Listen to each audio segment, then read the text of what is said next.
अस्सलाम वालेकुम नाज़रीन, प्रोग्राम में खुशामदीद। मेरा नाम है आयशा यूसुफ। आज का पहला टॉपिक एक मरतबा फिर से ज़िमनी इंतखाबात जो कि इंतहाई अहम है, जिनके ऊपर बेस करता है पंजाब की वज़ारत आला या पंजाब का मुस्तकबिल के कौन नया वज़ीर आला होगा। कड़ा मुकाबला और बड़ी ज़बरदस्त दोनों जानिब से कैंपेन जारी है। एक तरफ इमरान खान साहब खुद से लीड कर रहे हैं कैंपेन को, तो दूसरी तरफ मरियम नवाज़ साहिबा भी बड़े बड़े जलसे कर रही हैं और कुछ वुज़रा जो हैं उन्होंने भी इस्तीफ़े दिए हैं इस इलेक्शन कैंपेन को चलाने के लिए। अब इन दोनों जमातों के लिए बड़ा चैलेंज किसके पास है कि इन नशिस्तों में से ज़्यादा नशिस्तें जीतनी है। पाकिस्तान तहरीक इंसाफ जीत का दावा तो कर रही है, लेकिन साथ ही साथ इलेक्शन कमीशन पर इल्ज़ाम भी है कि इलेक्शन कमीशन इन लोगों के साथ यानी उनके मुखालिफिन के साथ मिला हुआ है, इनके रहनुमाओं के साथ जाकर मुलाकात करता है, यानी कि जानिबदारी का उनके ऊपर इल्ज़ाम लगा रहे हैं। लेकिन इसी इलेक्शन कमीशन की ज़ेर निगरानी ये इंतखाबात होने हैं, तो अगर पाकिस्तान तहरीक इंसाफ ज़्यादा नशिस्तें नहीं जीत पाती है तो क्या वो इन नताइज को कबूल करेंगे। दूसरी तरफ इमरान खान साहब पिछले कुछ खिताबात में हमने देखा कि मिस्टर एक्स और मिस्टर वाई का जिक्र करते हैं। ये मिस्टर एक्स और मिस्टर वाई कौन है जिसके ऊपर इल्ज़ाम लगाते हैं इमरान खान साहब कि इनको बिठाया गया है पंजाब के अंदर ताकि उनके मुखालिफिन को ज़्यादा नशिस्तें जितवाई जा सकें। ये सवाल आज उठाएंगे। और नून लीग के लिए बड़ा जो चैलेंज है वो इस वक्त महंगाई है।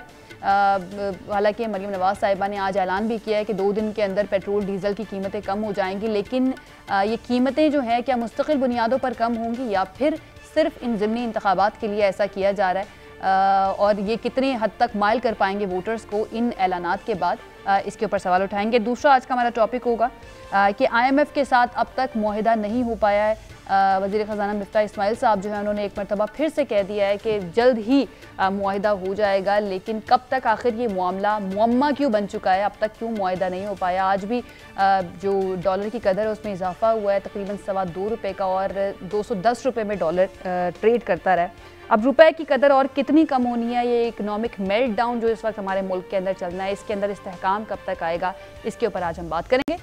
हमारे साथ आज राजा यासिर हुमायूं साहब रहनुमा तहरीक इंसाफ, राना एहसान अफजल खान साहब रहनुमा मुस्लिम लीग नून हमारे साथ मौजूद हैं, और हमारे साथ एनालिस्ट आज मौजूद हैं नसीम सिद्दीकी साहब। बहुत शुक्रिया हमारे मेहमानों का हमें ज्वाइन करने के लिए। राजा यासिर हुमायूं साहब, सबसे पहले सर आगाज़ में आपसे करती हूँ, और पहला सवाल ही क्योंकि सब जानना चाहते हैं, ये मिस्टर एक्स मिस्टर वाई जिनका जिक्र बार बार खान साहब कर रहे हैं अपने तकरीरों में, ये कौन है, किसने इनको टास्क दिया है आपके मुखालिफिन को जितवाने का? बिस्मिल्लाहिर्रहमानिर्रहीम। देखें, अगर तो खान साहब ने बताना होता कि कौन है तो फिर एक्स और वाई कहने की ज़रूरत क्या थी। ये समझने वालों के लिए इशारा काफ़ी होता है। मेरा ख्याल है जो समझने वाले हैं वो समझ चुके हैं और समझते हैं। कौन है समझने वाले? आप भी माशाल्लाह साहिब नजर है, आपको खुद समझ आ गई होगी किसका जिक्र होता है। समझने की कोशिश कर रहे हैं ना अवाम, किसका नाम लेना जो है वो समझने की कोशिश कर रही है कि कौन है। अवाम बहुत सयानी हो चुकी है, अवाम को बड़ी अच्छी तरह समझ आ गई। ठीक है, यानी कि आप भी नहीं बताएंगे कि कौन है ये मिस्टर एक्स जिनका जिक्र बार बार कर रहे हैं खान साहब। अच्छा, खदशा क्या है, चलिए ये बता दीजिए, इनके हवाले से क्या खदशा है, ये क्या कर रहे हैं अगर पंजाब में बैठे हुए हैं? देखिए, सबसे पहले तो एक तरीका होता है ऐसे लोगों को जो मैटर करते हैं हलकों के अंदर, उनको प्रेशराइज करने का। धड़े ऑब्वियसली ज़्यादातर जो हलके हैं वो रूरल हैं, और रूरल कंस्टिट्यूएंसी में धड़े लोकल मैटर करते होते हैं, और उनमें जो स्ट्रॉन्ग मैन है उनको एक कॉल भी चली जाए किसी ताकतवर हलके की तरफ से तो वो अपना माइंड भी चेंज कर लेते हैं, रुक जाते हैं, उस तरह खुल के कैंपेन नहीं करते।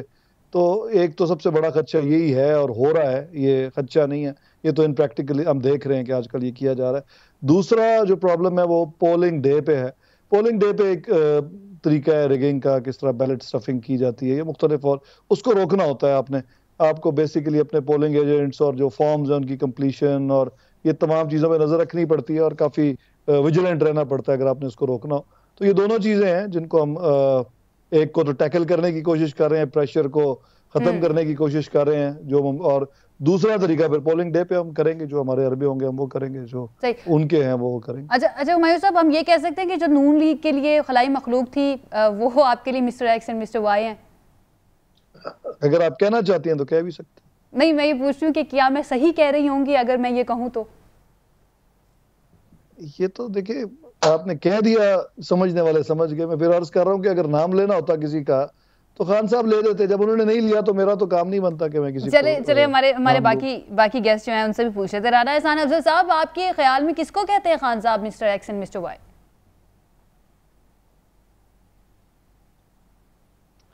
बिस्मिल्लाहिर्रहमानिर्रहीम। देखें, अब मसला ये है कि इलेक्शन जो है, ये चाह रहे थे कि इलेक्शन हो जाए। इलेक्शन 20 हलकों में हो रहा है, पाकिस्तान की तारीख का सबसे बड़ा ज़िमनी इलेक्शन है। और ये इन्होंने जो बयानिया दिया हुआ है कि आलमी साजिश, और क्योंकि कारकर्दगी तो थी कोई नहीं हुकूमत की, तो अब वो कारकर्दगी, इनका जो बयानिया है, जो झूठा एक बयानिया है, उसका टेस्ट होने जा रहा है।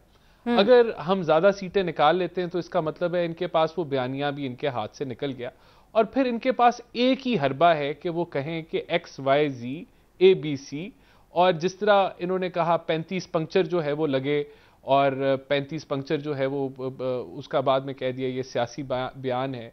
इसी तरह प्रोपेगेंडा किया, 1 करोड़ नौकरी का निकला कुछ भी नहीं, खुदकुशी कर लेंगे, जो है वो IMF के पास नहीं जाएंगे, मेरे ऊपर कत्ल की साजिश है, मैंने वीडियो बना ली है। ये जो ड्रामेबाजी है ना, इसके ये माहिर हैं, और ये एक नैरेटिव बिल्ड कर रहे हैं। ECP के खिलाफ भी ये हमलावर हो रहे हैं, अदारों को भी ये हमलावर कर रहे हैं जिनकी आप बात कर रही हैं और जिन पे आप इशारा कर रही हैं।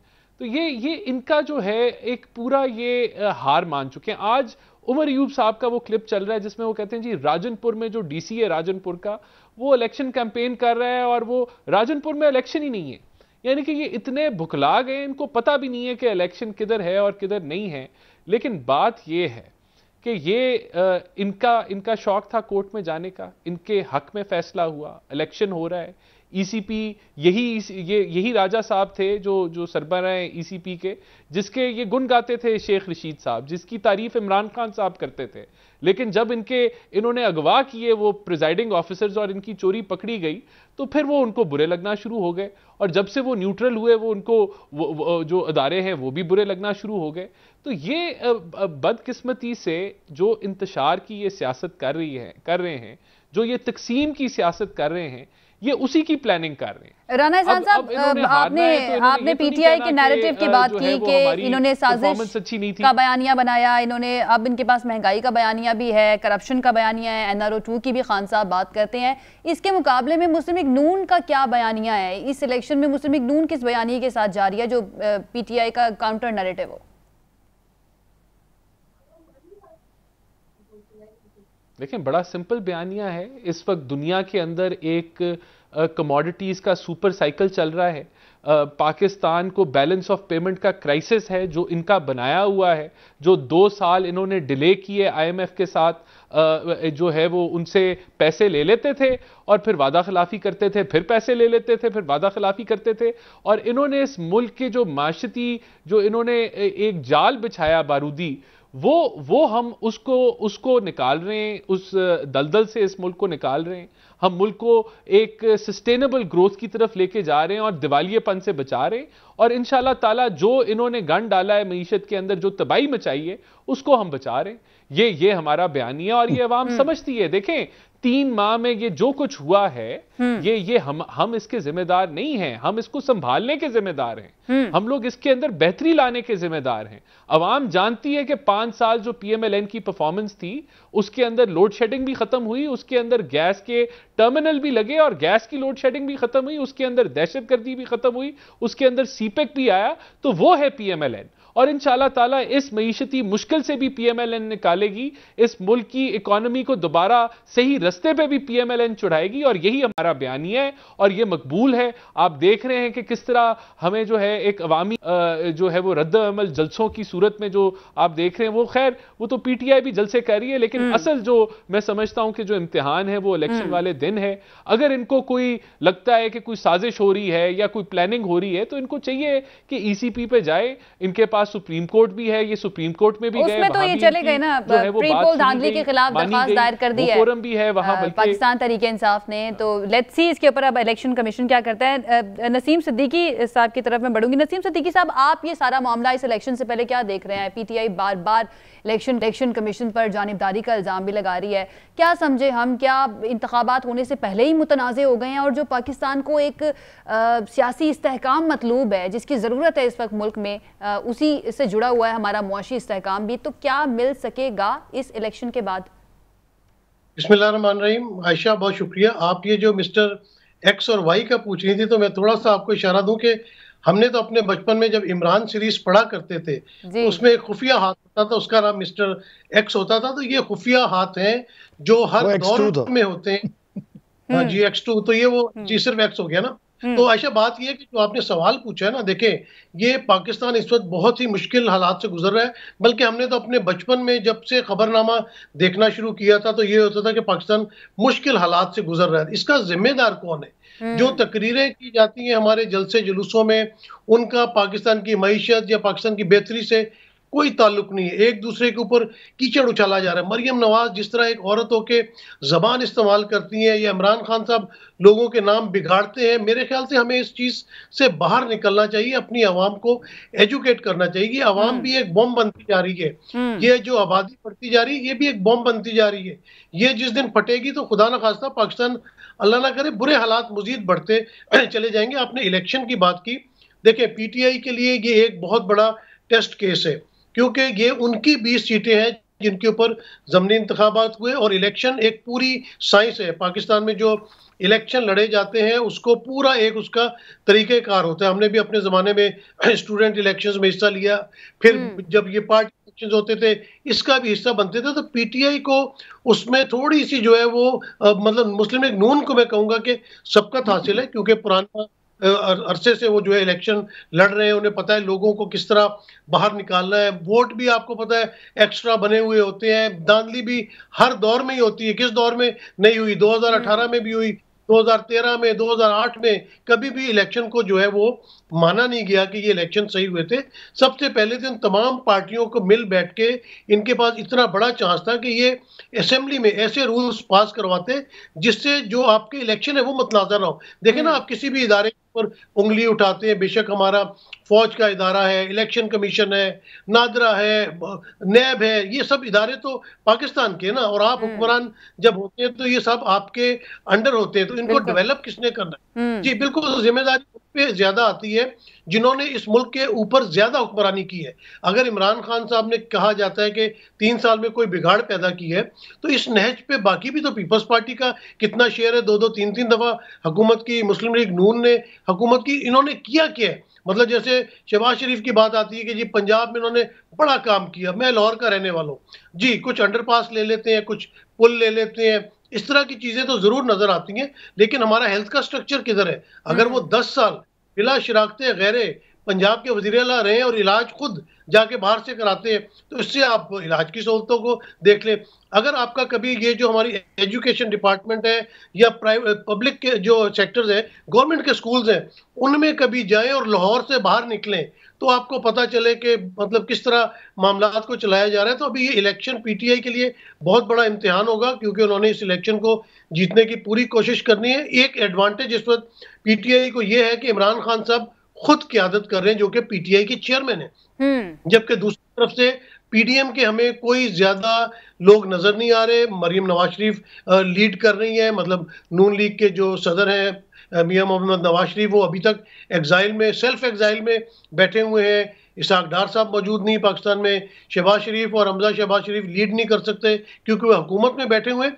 और इमरान खान की पॉपुलैरिटी डेफिनेटली बढ़ी है, क्योंकि जब एक हुकूमत चल रही होती है, महंगाई हो रही होती है, उस वक्त अपोजिशन को एक एज हासिल होता है। और जिस तरह इमरान खान साहब जलसे कर रहे हैं, उनके जलसे में लोग आ रहे हैं। बिल्कुल तो नसीम साहब, हम यही सुनते आ रहे हैं कि जिसकी हुकूमत होती है उसको, उसके अगर इलाके के अंदर, उसके शहर के अंदर अगर ज़िमनी इलेक्शन हो तो उसको एज हासिल होता है। लेकिन ऑपोजिशन यहाँ पर पाकिस्तान तहरीक इंसाफ है। तो आप ये समझते हैं कि क्योंकि यहाँ पर मुस्लिम लीग नून की हुकूमत है, उसके बावजूद पीटीआई को या इमरान खान साहब के जो कैंडिडेट्स हैं पीटीआई के, उनको ज्यादा एज हासिल है?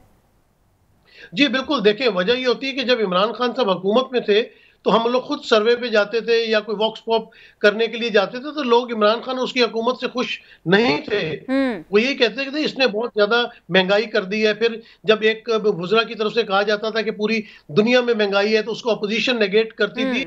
लेकिन वही इमरान खान साहब की हुकूमत गई और जिस तरह एक महंगाई का एक सैलाब आया है एकदम से, मतलब 3 महीने में इतनी महंगाई समझ नहीं आती। तो लोगों का नैरेटिव चेंज हो गया। उन्होंने कहा कि इमरान खान सही कर रहा था, उसके जमाने में इतनी महंगाई नहीं थी, और ये लोग जब वो कहता था कि आलमी तौर पे महंगाई है तो ये उस बात को मानते नहीं थे।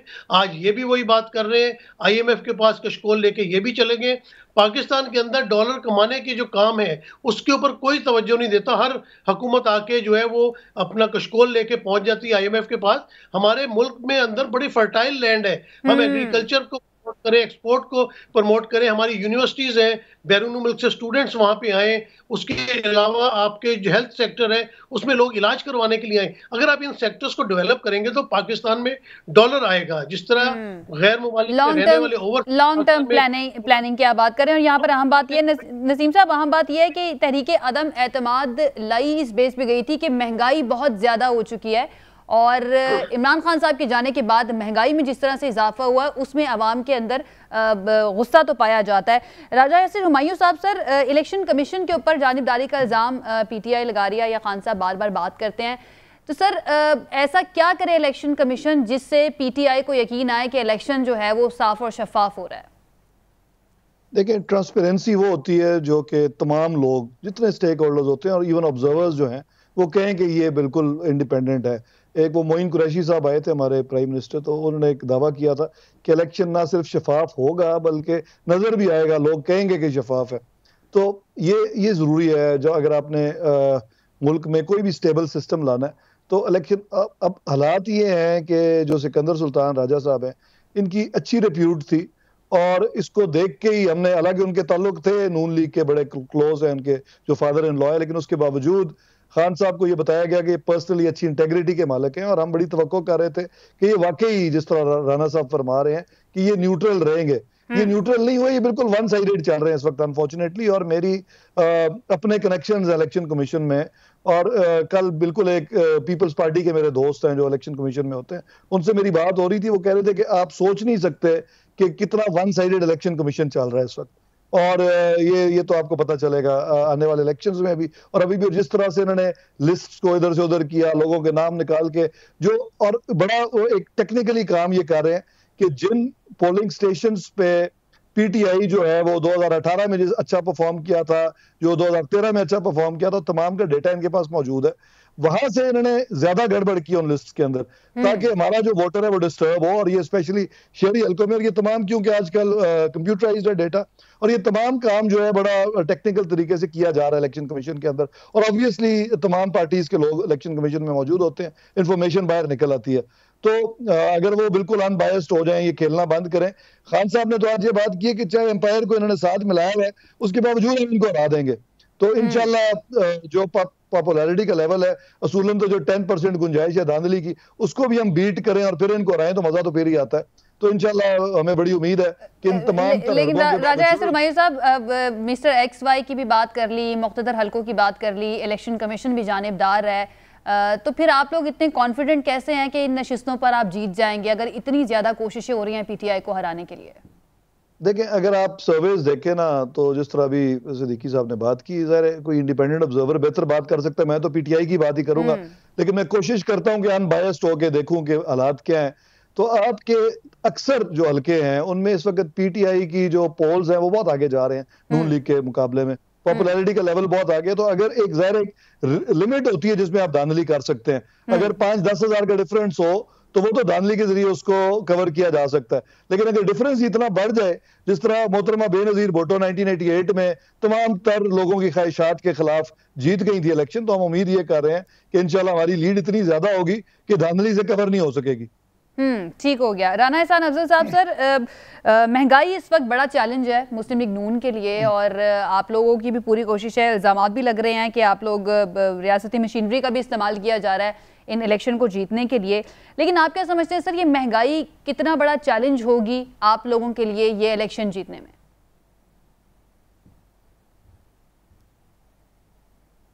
देखिए, मैं समझता हूं कि पाकिस्तान की अवाम बड़ी बाशऊर है। मीडिया ने घर घर जो है एक नॉलेज पहुंचाई है, डिबेट पहुंचती है। लोग समझते हैं कि दुनिया के अंदर एक सुपर कमोडिटी साइकिल चल रहा है जो कोयला 100 रुपए का था मिसाल के तौर पे, वो 500% महंगा हो गया है। LNG जो $7-8 फी MMBTU मिलती थी, वो $42-45 स्पॉट पे पड़ी है। क्रूड ऑयल जो इनको $50 का बैरल मिला, 60 का मिला, राना साहब जो एक किसान है, जो एक मजदूर है, जो कंपैरेटिवली इतना पढ़ा लिखा नहीं है, उसको इन बातों का क्या पता? उसके लिए तो रोटी पहले जो कम की थी अब वो ज्यादा की हो गई है, और आपके आने के बाद मजीद ज्यादा की हो गई है। तो आपको नहीं लगता कि उसके अंदर गुस्सा होगा, वो कहेगा कि इन लोगों ने आकर महंगाई और बढ़ा दी? नहीं, आटा तो नहीं, बिल्कुल भी नहीं। उसके लिए हमने आटा सस्ता किया है, हमने घी सस्ता किया है, और इंशाल्लाह ताला आगे जिस तरह नजर आ रहा है पेट्रोलियम प्राइसेस में कमी आई है, वो भी कमी आएगी। लोग समझते हैं कि इमरान खान ने अपनी 4 साला हुकूमत में 4 वजीर खजाना तब्दील किए। इनके अपने वजीर कहते थे हमारा कोई माशती प्लान नहीं है, मिस गवर्नेंस की इंतहा थी, ट्रांसफर पोस्टिंग की करप्शन, इनके 650 केनाल इनके निकल आए, यानी कि वो तोहफे में मिल गए, 50 अरब माफ कर दिया, फिर मजहबी टच देना, फिर जो है गद्दारी टच देना।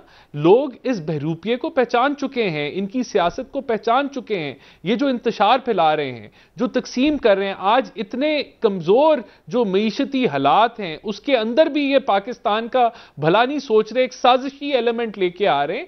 तो लोग इनसे बदजन हो चुके हैं। ये इनका जो फैन क्लब है ये साबित ये एक्सपोज हो जाएगा 17 जुलाई को। मैं नहीं समझता कि अब इनका ये जितना भी ये शोर शराबा है, अब इनके पास एक ही बयानिया होगा कि धांधली हो गई, फलाना हो गया, ढमकाना हो गया, क्योंकि इस इलेक्शन में हारने के बाद इनको पता लग जाएगा कि इनका जो ये नैरेटिव ये जो लगे हुए हैं कि आलमी साजिश और फलाना, जो कि झूठ है, जो कि इदारों ने भी झूठा कर दिया, जो सुप्रीम कोर्ट के 5 मेंबर बेंच ने भी जब नेशनल सिक्योरिटी कमेटी के मिनट्स पढ़े तो उन्होंने रद्द कर दिया उसको, जब नो कॉन्फिडेंस की बात थी। तो हर ये जो एक फेक प्रोपेगेंडा के साथ ये चल रहे हैं, ये एक्सपोज हो जाएंगे। मैं समझता हूं कि पाकिस्तान की अवाम अगर आप समझते हैं कि अवाम को समझ आ गई है, पीटीआई एक्सपोज हो गई है और आप लोगों के ऊपर कोई प्रेशर नहीं है, तो फिर सूबाई वज़रा, विफाकी वज़रा ये इस्तीफे क्यों दे रहे हैं? ये इलेक्शन मुहिम चलाने के लिए इतनी क्या जरूरत पड़ गई है कि इन लोगों को इस्तीफे देकर अब आना पड़ेगा?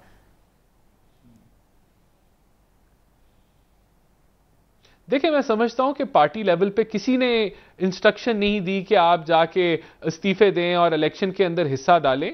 ये एक इंडिविजुअल एफर्ट है जहां जो है वो समझते हैं कि वो अपनी इस इलेक्शन के अंदर अपना हिस्सा डालना चाहते हैं या वहां कैंपेन बढ़ चढ़ के करना चाहते हैं। तो ये इंडिविजुअल फैसले हैं, हम कतई तौर पे किसी को नहीं कहा गया कि आप ऐसे करें। तो ये इंडिविजुअल फेल है। वो समझते हैं कि वो बेहतर रोल प्ले कर सकते हैं या उनके वहां जाने से जो है एक अच्छी ज्यादा बेहतर और बेहतर कैंपेन हो जाएगी। तो मैं समझता हूं ये कोई इसका ये आप इससे नहीं कॉरेलेट कर सकते कि इसका मतलब है कि हमारी कमजोरी है जिसको प्रेशर कोई नहीं है आप लोगों के ऊपर। पीटीआई की पॉपुलैरिटी जिसका वो क्लेम करते हैं कि उनकी मकबूलियत बहुत बढ़ गई है। इंशाल्लाह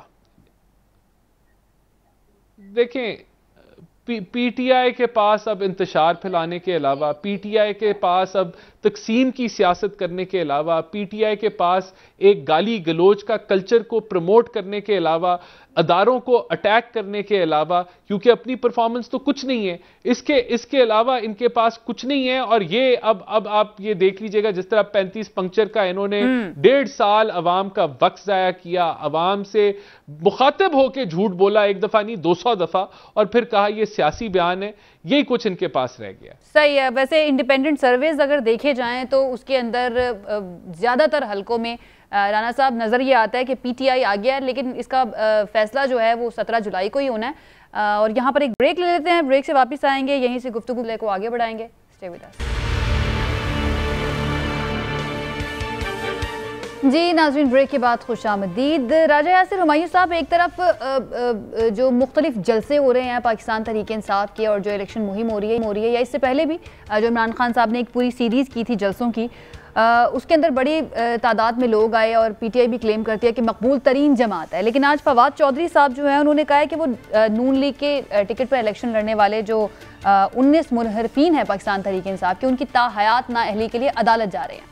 तो सर, एक मरतबा फिर से अदालत का रुख आवाम को ताकत का सरचश्मा अगर समझते हैं, तो जो लोग इलेक्शन में जा रहे हैं पाकिस्तान तहरीक इंसाफ के उम्मीदवारों के मुखालिफ, तो आवाम को इस चीज़ का फैसला नहीं करने देना चाहिए? देखिए, मैं समझता हूं कि पीपल्स पार्टी ने और PMLN ने एक चार्टर ऑफ डेमोक्रेसी साइन किया था, और जब डेमोक्रेसीज मैच्योर होती हैं तो उसमें मेरा नहीं ख्याल कि इस लोटाइज्म की या टर्न कोटिज्म की कोई गुंजाइश जो है वो होनी चाहिए। और राणा साहब जैसा एक बेहतरीन कैंडिडेट जो है वो PMLN के पास मौजूद है फैसलाबाद में ऑलरेडी, तो उनको क्या ज़रूरत है कि टर्न कोर्ट्स की तरफ जाए। तो मैं ये समझता हूँ कि ये पूरा जो फिनोमेना है ना, इसको चेंज होने की ज़रूरत है। अगर मेरा ख्याल है कि वो एक हल्फ का एक पार्टी के टिकट पे कोई भी जीत के आए, तो जब आप उससे मुनरफ होते हैं तो आपको असूलन आप सादे को रमीन नहीं रहते, या तो फिर इस शेख कोई निकाल दें अपनी उसमें से, और अदरवाइज तो ये जो भी करता है या तो लोगों को भी रिजेक्ट करना चाहिए, लेकिन मेरा ख्याल है कानूनी तौर पे भी रिजेक्ट हो जाना चाहिए इस बात को। और अगर फवाद चौधरी साहब ने ये किया है तो ठीक है, मेरा ख्याल है बेहतर किया है। अगर वो जा रहे हैं कोर्ट में तो कोई हर्ज नहीं है। और कोर्ट क्लैरिफाई कर दे अगर राजा यासी साहब जो सुप्रीम कोर्ट में कोर्ट नहीं करती, मैं ये समझता हूँ कि अगर कोर्ट नहीं भी करती, क्योंकि कोर्ट ने तो ज़ाहिर लॉ को, करंट लॉ को इंटरप्रेट करना होता है, तो मैं समझता हूँ कि तमाम पॉलिटिकल पार्टीज को इस पे एग्री कर जाना चाहिए। सही। अच्छा, लेकिन राजा यासिर हुमायूं साहब, जो आर्टिकल 63A की तशरीह के लिए जो चंद सवालात आप लोगों ने भेजे थे सुप्रीम कोर्ट को, सुप्रीम कोर्ट ने उसके अंदर सिर्फ एक जो सवाल था उसका जवाब दिया कि जो लोग पार्टी की पॉलिसी के खिलाफ वोट देंगे उनका वोट काउंट नहीं होगा और डी-सीट हो जाएंगे वो। उसके अंदर ये सवाल भी था कि नाअहली होगी क्या इनकी, और अगर होगी तो वो क्या ताहयात होगी।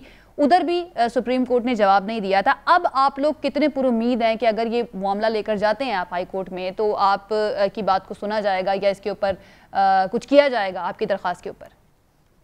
देखें, एक तरफ तो सुप्रीम कोर्ट जो है वो छोटी छोटी गलती पे भी अगर किसी को जब वो डिस्क्वालीफाई होते हैं तो अक्सर को लाइफ टाइम ही कंसिडर करते हैं। तो अगर ये तो एक बहुत बड़ा एक जुर्म बनता है, तो मेरा ख्याल है कि सुप्रीम कोर्ट को डिसीजन ले लेना चाहिए। और फर्ज करें, जाहिर है उनको हम जबरदस्ती तो नहीं कह सकते, एक रिक्वेस्ट होती है एक केस आप अपने पेश करते हैं, तो अगर वो नहीं होता तो फिर दूसरी सूरत में, जैसे मैंने पहले अर्ज किया कि अगर लॉ को इंटरप्रेट नहीं करना चाहते इसको, तो फिर पार्लियामेंट को खुद ये फैसला करना चाहिए और ये तमाम पॉलिटिकल पार्टीज के फायदे में होगी। एंड ऑफ द डे अगर डेमोक्रेसी को हमने एक नेक्स्ट स्टेज पे लेके जाना है तो कम अज कम for once and for all ये इशू अब खत्म हो जाना चाहिए। और इस दफा वैसे जिस तरह का रिएक्शन आया, ये कोई बहुत मेरा ख्याल है बड़ा खुशाइंद है, लोगों की सोच भी चेंज हो रही है। लेकिन सर आप लोग पीटीआई तो है ही नहीं कौमी असम्बली के अंदर, अगर इस चीज को डिस्कस भी किया जाता है आपके बगैर, अगर आपके जो MNAs हैं उनके बगैर किया जा रहा है, तो क्या ये पीटीआई के लिए एक्सेप्टेबल होगा? क्योंकि आप लोग तो है ही नहीं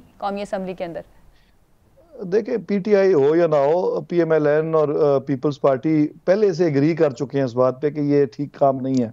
और ये मेरा ख्याल होता ही है कि जब कोई भी, अनफॉर्चुनेटली अभी राणा साहब ने बातें की, मैं उनसे एग्री करता हूँ, जो कुछ उन्होंने इंटरनेशनल इन्फ्लेशन के बारे में बात की, जो दुनिया में फिनोमेना चल रहा है, लेकिन अनफॉर्चुनेटली जो भी अपोजिशन में होता है तो हम तब अवाम को मिसगाइड करने की कोशिश करते हैं लोग।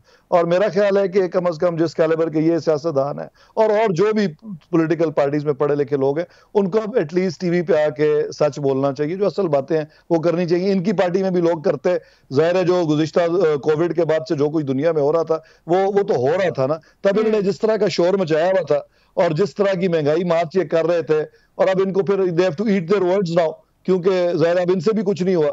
तो अगर ये तभी अपना बयानिया ठीक रखते तो शायद इनको आज वो शर्मिंदगी ना होती जो नहीं पड़ रही, और अब मुख्तलिफ किस्म के बहाने ये तराश रही है इनकी गवर्नमेंट। तो मैं ये समझता हूँ कि एक हमें पॉलिटिकल मैच्योरिटी के नेक्स्ट लेवल पे अब जाने की जरूरत है, और उम्मीद करता हूं कि जो इलेक्शंस होते रहेंगे तो इंशाल्लाह बेहतरी की तरफ चीजें जाएंगी। इसमें मीडिया का अपना रोल है, सोशल मीडिया का अपना रोल है, और जो सेन पॉलिटिशियंस हैं तमाम पॉलिटिकल पार्टीज में, उनको अपना रोल प्ले करना चाहिए, बजाय कि हर पार्टी में हर तरह के लोग होते हैं। तो एक खास कैटेगरी है जिसका रोल जो है पॉजिटिव जरूर होना चाहिए। हर पार्टी में ऐसे लोग होते हैं और they have to come forward. वो आमतौर पे बैक बेंचर्स बने रहते हैं। मैंने ये देखा है पंजाब असेंबली में भी, मैं गुज़िश्ता 3.5 साल से देख रहा हूँ कि 90% लोग जो हैं वो जेन्युइन शरीफ लोग हैं। हालांकि उसके बरक्स पॉलिटिशियंस का जो इमेज है वो उन 10% की वजह से इतना खराब हुआ है कि लोग जो है तमाम पॉलिटिशियन होने को ही गाली समझते हैं अब। तो मैं इसलिए मेरा ख्याल है इट्स अबाउट टाइम के हम पॉलिटिकल मैच्योरिटी की तरफ जाएं अब। और सही, बड़ी अच्छी बात कर रहे हैं आप राजा यासिर साहब। राना साहब, आप भी इत्तेफाक करेंगे कि जब कोई भी सियासी जमात ऑपोजिशन में होती है, कोशिश करते हैं आवाम को मिसगाइड करने की, लेकिन इस चीज़ से अब हमें निकलने की ज़रूरत है। और उन्होंने इस चीज़ को माना भी कि ये जो महंगाई है, आलमी मार्केट के अंदर जो महंगाई हो रही है, उसी का नतीजा है, उसके असरात पाकिस्तान के अंदर आ रहे हैं। तो आप भी इस चीज़ को मानेंगे कि वाकई में इसी तरह से हो रहा है? और आगे जो अब ऐलान कर रही है मुस्लिम लीग नून के 2 दिन के अंदर पेट्रोल और डीजल की कीमतें कम होंगी, इसके बारे में भी बता दीजिए। मुस्तकिल होंगी या फिर ये 17 या 22 जुलाई तक या चंद दिनों तक के लिए रहेंगी?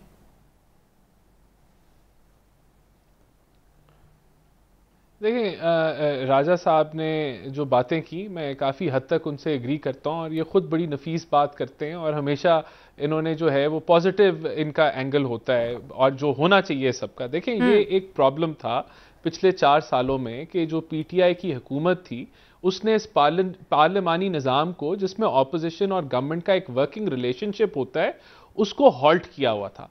वो नॉन वर्किंग था, यानी कि आपकी जो सियासत है वो इस हद तक पोलराइज हो चुकी है कि आप सियासत के अंदर जो है वो कहा जाता है कि मजहबी टच दें, आप कहते हैं हम नेक हैं, ये काफिर हैं, आप कहते हैं हम पेट्रियट्स हैं, ये गद्दार हैं। आज आप जब इस हद तक आप गर्मी ले आएंगे इस पार्लिमानी निज़ाम में, तो वो नहीं चलेगा। देखें, ऑपोजिशन और हुकूमत दोनों पिलर हैं इस पार्लिमानी निज़ाम के अंदर, और एक मिनिमम लेवल के ऊपर एक वर्किंग रिलेशनशिप इनका होना चाहिए है, एक बेसिक अंडरस्टैंडिंग होनी चाहिए है इकोनॉमी के ऊपर, जिसको आप चार्टर ऑफ इकोनॉमी कह दें, या एक मिनिमलिस्टिक आपकी एग्रीमेंट होनी चाहिए कि इन चीजों के ऊपर हम सियासत नहीं करेंगे। मैं इनसे एग्री करता हूं इस बात के ऊपर। इसी तरह चार्टर ऑफ डेमोक्रेसी को भी रिन्यू करने की जरूरत है। इसी तरह मैं समझता हूं कि देखें, इनको ऑपोजिशन में आके बैठना चाहिए, ये हमें आईना दिखाएं। ऑपोजिशन का बहुत अहम किरदार है, ये बाहर बैठे हुए हैं, ये भी नहीं होना चाहिए। देखें, हमने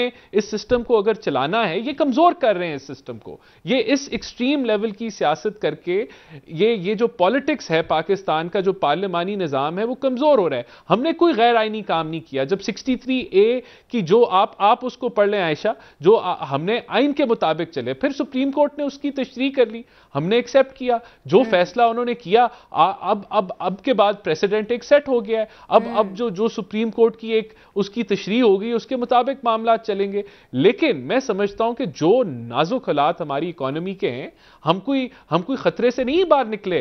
बड़ी डेट रिडन हो गई है हमारी इकोनॉमी, बड़ा मुश्किल है इसको उठाना। इसके अंदर पॉलिटिकल स्टेबिलिटी आना बड़ी जरूरी है। ऑपोजिशन गवर्नमेंट को इकट्ठे चलना बड़ी जरूरी है अपने एक मिनिमम बेसिक एजेंडे के ऊपर। ये चीजें अगर नहीं होंगी तो मैं आपको बता रहा हूं, ये कोई एक पार्टी नहीं हल कर सकती, कोई भी नहीं कर सकता। ये आ जाए इलेक्शन लड़के, फिर अगर मिसाल के खुदा न खास्ता ये इलेक्शन जीत के हुकूमत बना लेते हैं, और फिर ये वही रवैया रखते हैं कि ऑपोजिशन को जो है दीवार के साथ चुन दो, या उनके साथ ना बैठो ना मुशावरत करो, तो फिर भी मुल्क के हल नहीं निकलेंगे। सोल्यूशन पार्लियामेंट से है, सोल्यूशन इत्तेफाक में है, सोल्यूशन ऑपोजिशन और गवर्नमेंट का वर्किंग रिलेशनशिप होने में है। एक्सट्रीम जो पोलराइजेशन हो गई है, उसको ठंडा करने की जरूरत है। हमें तो बड़ी लॉजिक, किसी को तो इनिशिएटिव लेना पड़ेगा ना राना साहब, इसका इनिशिएटिव किसी को तो लेना पड़ेगा। बिल्कुल सही कह रहे हैं आप। और यहाँ पर तो सियासी जमातें एक दूसरे के ऊपर एतमाद करने के लिए भी तैयार नहीं है। यही सवाल लेकर मैं नसीम साहब की तरफ चलूंगी। नसीम सिद्दीकी साहब, जो राना साहब बात कर रहे हैं, और कई मरतबा डिस्कस हो चुकी है ये बात कि सारे सियासतदानों को मिल बैठना पड़ेगा मुल्क को इन मसाइल से निकालने के लिए, लेकिन बैठने के लिए कोई भी तैयार नहीं है। एक तरफ सियासी इंतकाम की बातें भी हो रही हैं, एक दूसरे के नाम भी बिगाड़े जा रहे हैं, जिस तरह से पहले आपने जिक्र किया था। दहशतगर्दी के मुकदमे भी हो रहे हैं, गद्दारी के मुकदमे भी हो रहे हैं। जो सहाफ़ी सवाल उठाते हैं उनको आपने देख लिया इमरान रियाज खान की सूरत में उनके साथ क्या सलूक किया जा रहा है। तो सर, ये अगर इसी तरह से माहौल रहा तो फिर कैसे आगे बढ़ेगा पाकिस्तान?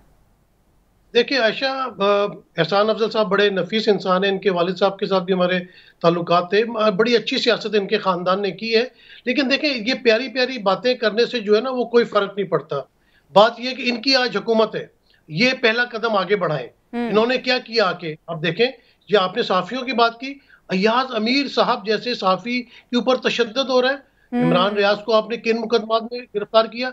ये कहते हैं ना, कानून अपना रास्ता लेगा। कानून कोई पानी नहीं है कि अपना रास्ता लेगा, उसके पीछे कोई वजीर कानून भी है, वजीर दाखिला भी है, जो कह के ये काम करवाते हैं। इसके अलावा बहुत सारे साफी, में सबका नाम नहीं लेना चाहूंगा, पीटीवी में आप देख लें किस तरह इस वक्त काट छाट हो रही, कितने साफियों को वहां से निकाल दिया गया है। तो मैं तो कह रहा हूँ एहसान अफजल साहब अपनी पार्टी से कहें कि वो पहल करें और इस तरह की चीजों को लेके आगे बढ़े। लेकिन ऐसे जो इंपॉर्टेंट चीज है ना, वो ये पॉलिटिकल पार्टीज आपस में बैठ जाए। हमारे मुल्क में जब तक एहतसाब का निज़ाम दुरुस्त नहीं होगा, तब तक ये मामला दुरुस्त नहीं हो सकते। आप देखें कि जरदारी साहब के ऊपर जो फेक अकाउंट केस है, वो पीटीआई ने तो नहीं बनाया था ना, वो तो चौधरी निसार उस वक्त मौजूद थे। स्टेट बैंक से एक रिपोर्ट आई है, उसके बाद नेशनल बैंक से आई है, उसके बाद जब तहकीकात की तो पता चला कि अरबों रुपया जो है वो पाकिस्तान का इधर से उधर हुआ है। फिर अपना मैं तो कहूँगा इल्ज़ाम है, शहबाज शरीफ साहब के ऊपर इल्ज़ाम है कि उन्होंने मनी लॉन्ड्रिंग की। टीटी हमने खुद देखी फाइलें, उसके अंदर टीटियां लगी हुई हैं। मतलब जब तक आप एहतसाब का निज़ाम बेहतर नहीं करेंगे, तो पॉलिटिकल पार्टीज को अगर आप साथ बिठा भी देंगे तो उससे क्या फायदा होगा? हम तो नसीम साहब, ये जो एहतसाब का निज़ाम है, इसके ऊपर कानून साजी, इदारों का बनाना या इदारों को मजीद मजबूत करना, ये इन सियासतदानों का ही काम है। लेकिन अगर सियासतदानों के ऊपर मुकदमे हुए, इस वक्त आप देख लें कि नैब कवानीन में जो तरमीम हुई है, उसके बाद किसी की भी जरूरत नहीं होगी कोई भी केस करने की। हम ये कह सकते हैं प्रैक्टिकली इनइफेक्टिव कर दिया गया है नैब को। और अब तो जो मुख्तलिफ तजियाकार हैं वो कह रहे हैं कि इसको बंद कर देना चाहिए, इसका कोई फायदा नहीं है। आप ये देखें ना कि मैं कोई मतलब नून लीग के खिलाफ नहीं हूं, मैं एक तजिया बयान कर रहा हूं। जिस तरह वोट ऑफ नो कॉन्फिडेंस की बात थी, तो सब लोग असेंबली में आते थे, शहबाज शरीफ साहब भी रेगुलर आ रहे थे, 6-6 घंटे असेंबली में बैठते थे और कहते थे कि इसको फौरी तौर पे हल किया जाए, क्योंकि आइन कहता है। और उसके अलावा आपने पंजाब में भी देख लिया। लेकिन जब अदालतों में जाना होता है तो कभी कमर में दर्द होता है, कभी इलाज कराने के लिए बाहर जाना होता है। तो मतलब ये नहीं है। पीटीआई में भी जितने करप्शन के केसेस आए, जैसे शुरू में मिनिस्ट्री ऑफ हेल्थ में थे, या उसके अलावा जो इल्जामात हैं उनका सामना करें, कोर्ट में जाएं। अभी शहबाज शरीफ साहब को चाहिए था कि कोर्ट में जाते, कोर्ट से अपने आप को क्लियर करवा लेते। हमजा शहबाज कोर्ट में जाते, कोर्ट से क्लियर करवा लेते। ये नैब में तरामीम, पहले नैब में जो सारे कानून थे किसने बनाए थे? पीपल्स पार्टी और नून लीग ने मिलकर बनाए थे। जो जस्टिस जावेद साहब चेयरमैन नैब थे, उनको भी पीपल्स पार्टी और नून लीग ने मिलकर लगाया था। मतलब ये कि ये अपने काम दुरुस्त करें, दुरुस्त सिमत में चीजों को लेके जाए और एहतसाब के अमल को सही करें। क्योंकि पाकिस्तान में आप देखें कि जितने भी सर्वेज हैं उसमें आता है कि पाकिस्तान जो करप्शन में 140वें नंबर पे, इसका मतलब करप्शन होती है। खुद मानते हैं कि 50% पाकिस्तान में करप्शन होती है। तो बाबा कौन ले जाता? मैं ले जाता हूँ, आयशा आप ले जाती हैं। ये जो हुक्मरानी में आती है यही लोग लेके जाते हैं ना। इनमें से कौन पकड़ा गया? जो साइकिल चोरी करता है वो तो पकड़ा जाता है। जो बच्चा किसी शादी में से खाना खा रहा होता है चोरी से, उसको पकड़ के आप पेंटी लगा देते हैं। लेकिन जो अरबों खरबों लोग जो पाकिस्तान के साथ इतना पाकिस्तान की मैशत को तबाह कर दिया है, वो करप्शन के पैसे कहाँ जाते हैं? ये सियासतदानों के औलादे जो है ये कहाँ से इतनी अय्याशियां करती हैं? कोई काम नहीं करते, कारोबार नहीं करते, और इनकी टोरें आप देख लें किस तरह चल रही होती है। और नसीम साहब, एक चीज समझ नहीं आती कि जब भी कोई मुकदमा बनता है तो फौरन से उसको सियासी इंतकाम कह दिया जाता है, और आवाम जिनके पास रिसोर्सेज नहीं है उनको नहीं पता कि इसके पीछे हकाइक क्या है, वाकई में सबूत हैं या नहीं है। आज आपको खबर मिली होगी कि शेख रशीद साहब जो हैं साबिक वज़ीर दाखिला, उनको भी एंटी करप्शन काम जो है उनकी जानिब से तलब कर लिया गया है। तो ये सवाल मैं उठाऊंगी राना साहब से, लेकिन मैं ज़रा राजा यासिर हुमायूं साहब की तरफ आ जाती हूँ। सर, ये हुकूमत जो है अब ऐलान कर रही है कि 2 दिन के अंदर पेट्रोल की कीमतें जो हैं वो कम होंगी। जब इमरान खान साहब के खिलाफ तहरीक अदम एतमाद आ रही थी तब भी उन्होंने पेट्रोल की कीमतें कम की थी। उस वक्त कहा गया था कि ये बारूदी सुरंग है। इसको आप बारूदी सुरंग समझते हैं, और आपको लगता है कि ये ऐलान के बाद ये जो इत्तेहादी हुकूमत है इसकी तरफ अवाम जो है ज़रा माइल होंगे, या इस इलेक्शन में उनको फ़ायदा मिल सकता है इस ऐलान से? देखिए, इससे पहले कि इस बात का जवाब दूं, मैं राणा साहब की एक बात को जरा क्लैरिफाई करना चाहता हूं कि देखिए, उन्होंने कहा कि पीटीआई की गवर्नमेंट इनके साथ बैठी नहीं। आपकी पार्टी को जो लोग हेड कर रहे हैं उन पे जब अरबों खरबों के करप्शन के केसेस हों तो इमरान खान साहब किसी सूरत में उनके साथ नहीं बैठ सकते। हाँ, अगर आप नून लीग में बड़े अच्छे लोग हैं, उनको लीडरशिप दे दी जाती, और उसके बाद अगर मियां शहबाज शरीफ साहब क्लियर हो जाते तो वो आ जाते। इनको एक ही खानदान मिला है, ये खुद माशाल्लाह राणे हैं, वो एक फैसलाबाद में और भी राणा साहब है, हर एक की रेपुटेशन फर्क होती है। तो शुरफा भी बहुत ज्यादा है नून लीग में, और उनमें से बहुत सारे लोग इस काबिल थे कि वो शायद पार्टी को संभाल लेते। तो अनफॉर्चुनेटली तमाम पार्टीज का यही मसला है, और नो पीपल्स पार्टी में एक ही खानदान है, उसके अलावा उनको कोई मिलता नहीं है। तो हमें इवेंचुअली अगर इसको ठीक करना है ना, तो आपको पार्टी के अंदर डेमोक्रेसी होनी जरूरी होगी हर पार्टी में, इंक्लूडिंग पीटीआई। उसके बाद ये एवोल्यूशन की तरफ जाएंगी चीजें, बेहतरी की तरफ। नेक्स्ट बात, ये जो आपने सवाल पूछा पेट्रोल से मुतालिक, देखें ये तो इंटरनेशनल प्राइसेस जो हैं आजकल थोड़ा नीचे गई हैं, और इनको नीचे लेके आनी चाहिए। असूलन तो मेरे ख्याल में इनको 150 रुपए पे लेके आनी चाहिए, क्योंकि अभी 150 रुपए पे जो कीमत पीटीआई ने रखी हुई थी उस वक्त इंटरनेशनल मार्केट में से थोड़ी ज्यादा ही थी, उससे भी कम हो चुकी है। तो इनको लानी चाहिए, और जाहिर है ये जबरदस्ती तो कोई ऊपर रखता नहीं है, लेकिन इनको अपने जो डेवलपमेंट एक्सपेंडिचर्स हैं उनको एक तरफ करके सब्सिडी देनी चाहिए। पाकिस्तान में मजबूरी है, नहीं तो पाकिस्तान। राजा यासिर साहब ये बात करते हैं ना कि आईएमएफ कहता है कि सब्सिडी आप लोगों ने नहीं देनी, फिर 30 रुपए पे आ गए, फिर कह रहे हैं 18 रुपए कम करेंगे। अब देखें सुबह तक कितना पेट्रोल की जो है प्राइस में कमी आती है, 50, 30 और फिर 18। चले देख लेते हैं। ये राना साहब की तरफ मैं ले जाती हूँ ये मामला, बल्कि हम अगले टॉपिक की तरफ बढ़ जाते हैं जो इससे रिलेटेड ही है। आईएमएफ के साथ अब तक क्यों नई मामला तय पाए हैं राना एहसान साहब? क्या मामला है कि राना सनाउल्लाह साहब जो हैं वो ये कहने पे मजबूर हो गए हैं कि आईएमएफ होश के नाखून ले, पाकिस्तान इस्लामी एटमी मुल्क है। क्या वजह है कि आईएमएफ अब तक नहीं मान रहा है किस्त देने पे?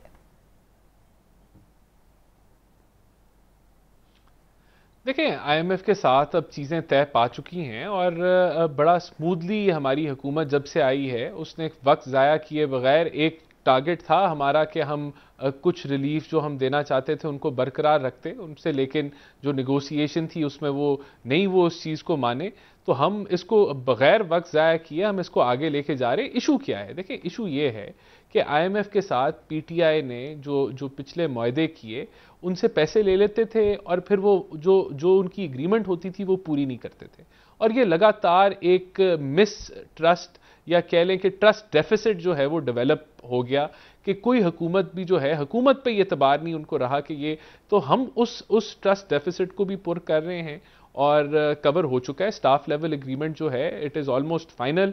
मैं समझता हूं कि जुलाई के एंड तक इंशाल्लाह ताला, या मैक्सिमम अगर ये लटका तो अगस्त के पहले हफ्ते तक जो है हमें ट्रांच मिल जानी चाहिए। इनको स्टाफ लेवल एग्रीमेंट के बाद ये अपने बोर्ड की तरफ लेके जाएंगे अप्रूवल के लिए, तो मैं समझता हूं कि अब इसमें कोई रुकावट नहीं है। जहां तक पेट्रोल की प्राइसेस हैं, देखें ये इंटरनेशनली लिंक्ड हैं। अब जो ऑन एवरेज कोई $20 का फर्क पड़ा है क्रूड के अंदर, तो वो फर्क जो है वो हम समझते हैं कि अवाम का हक है कि उनको ट्रांसफर हो। इसी महीने में हमने प्राइसेस बढ़ाई, तो हमें तब भी इलेक्शन था, इलेक्शन तो तब भी नजर आ रहा था। तो ऐसी बात नहीं है कि हर चीज इलेक्शन के साथ जोड़ लिया जाए, और भी जो है वो सुपर टैक्स भी लगा, सब कुछ लगा, तो ये चीजें इलेक्शन के होते हुए लगी। लेकिन क्योंकि अब हमें नजर आ रहा है कि आप रिलीफ दे सकते हैं, तो हम अवाम को जो है वो रिलीफ वो ट्रांसफर कर रहे हैं। मैं समझता हूं बड़ी अच्छी बात है, बहुत अच्छी बात है राना साहब, रिलीफ मिलना चाहिए, आवाम का फायदा होगा तो हम सबका ही फायदा होगा, और सियासतदानों का भी इसके अंदर फायदा होगा। लेकिन क्या ये जो रिलीफ है ये मुस्तकिल होगा, या फिर ये जब इलेक्शन हो जाते हैं मुकम्मल उसके बाद इसके अंदर कुछ तब्दीली आ जाएगी या वापस कीमतें बढ़ेंगी? देखिए, पेट्रोलियम प्राइसेस इंटरनेशनल क्रूड की प्राइसेस के साथ लिंक्ड हैं। अगर अल्लाह करे कि अगर ये $100 से $70 पे आ जाएगी तो मजीद कमी आएगी। हो सकता है कि बहुत ज्यादा कमी आ जाए, लेकिन अगर ये प्राइसेस जो है वो $150 पे चले जाती हैं तो हमें पेट्रोल की प्राइसेस को बढ़ाना पड़ेगा। और फिर हमने लेवी का भी टारगेट दिया हुआ है, सेल टैक्स का भी टारगेट दिया हुआ है। इम्कानात इस चीज के हैं, और प्रिडिक्शन यही हो रही है, फोरकास्ट यही है कि क्रूड की प्राइसेस इंटरनेशनल मार्केट में गिरेंगी। और सिटी बैंक की रिपोर्ट है कि ये $65 फी बैरल पे भी आ सकती है, जो कि पीटीआई की एवरेज ये कीमत चल रही थी जब ये हुकूमत में थे। तो अगर ऐसी सूरत हाल बन जाती है तो जरूर अवाम को जो है वो रिलीफ ट्रांसफर होगा। ठीक हो गया। नसीम सिद्दीकी साहब, मौजूदा हुकूमत, इत्तेहादी हुकूमत तवील मुद्दती इस्तेहकाम ला पाएगी। हालांकि शहबाज शरीफ साहब जो हैं वज़ीर आज़म, वो कह चुके हैं कि हम तवील मुद्दती काम नहीं कर सकते क्योंकि हमारे पास 12-13 महीने ही हैं, ये अगर वक्त मुकम्मल करती है ये हुकूमत। लेकिन इन 12-13 महीनों के अंदर ऐसा कुछ रिलीफ दे सकती है आवाम को ये हुकूमत, जिससे ये अपने अगले इलेक्शन में जाकर बता सकें कि ये हमारी कारकर्दगी है? देखिए आयशा, बात की है कि ये तो कह रहे हैं ना कि 12-13 महीने इनके पास हैं, लेकिन जिस तरह 2 सीटों के ऊपर वफाकी हुकूमत बैठी हुई है वो तो किसी वक्त भी गिर सकती है।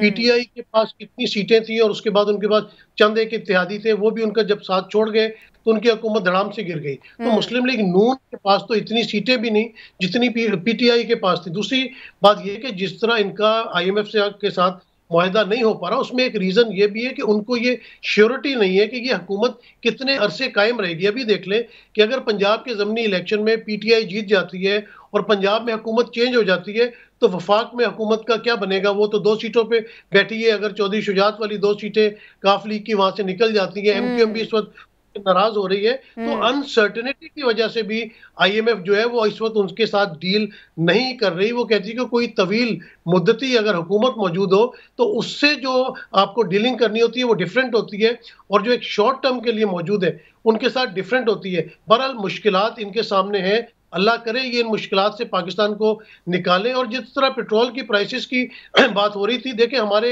मुल्क में ये सियासी स्टंट के तौर पे इस्तेमाल होती है। मैं इस वक्त लंदन में मौजूद हूँ, यहाँ पे तो सुबह शाम पेट्रोल की प्राइस चेंज हो रही होती है। सुबह आप गए तो 1.99 है, दोपहर में गए तो 2.03 हो गई है, क्योंकि ये डॉलर, ये प्राइसेस जो है ये दुनिया में हर वक्त उतार चढ़ाव इनका होता रहता है। इनके हमारे जिस तरह टिकर्स चल रहे होते हैं, हर वक्त हम यही डिस्कस करते हैं। ये मामलात ये है कि मुआशी मामलात को दुरुस्त किया जाए, लोगों को रोटी, कपड़ा और मकान जिसका वादा किया जाता है, जो कि गवर्नमेंट की जिम्मेदारी होती है, वो उनको प्रोवाइड कीजिए।